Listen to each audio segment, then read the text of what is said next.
Understanding the phrase, buy time. Hello everyone. Today, we'll be diving deep into a commonly used English phrase, buy time. If you've ever been curious about its meaning and how to use it in your conversations, you're in for a treat. First, let's understand the difference between literal and figurative language. When we say, buy, we often mean to purchase something with money. However, buy time doesn't literally mean purchasing hours or minutes. This phrase is a good example of how English often uses words in a figurative sense. Buy time is an idiomatic expression.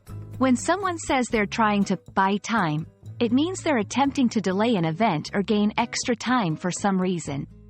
Maybe they're not prepared, or they're waiting for something else to happen. Imagine you have a project due tomorrow and you're not finished. If you ask your teacher for an extension, you're trying to buy time to complete it. To get a better grasp, let's look at a few examples. 1. The CEO held a press conference to buy time while the company addressed the issue internally. Here, the CEO is using the press conference as a way to delay or distract from the main issue.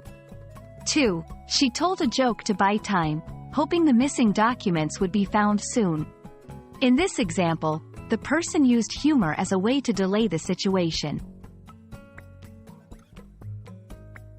Sometimes, it's easier to understand a phrase when you know its synonyms.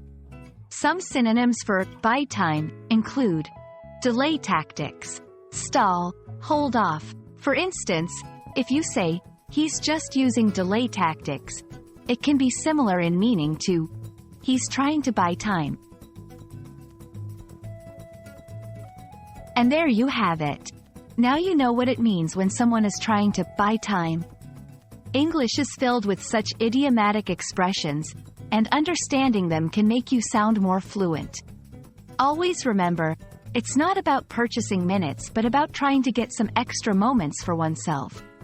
Hope this explanation has been helpful, and stay tuned for more insights into the English language.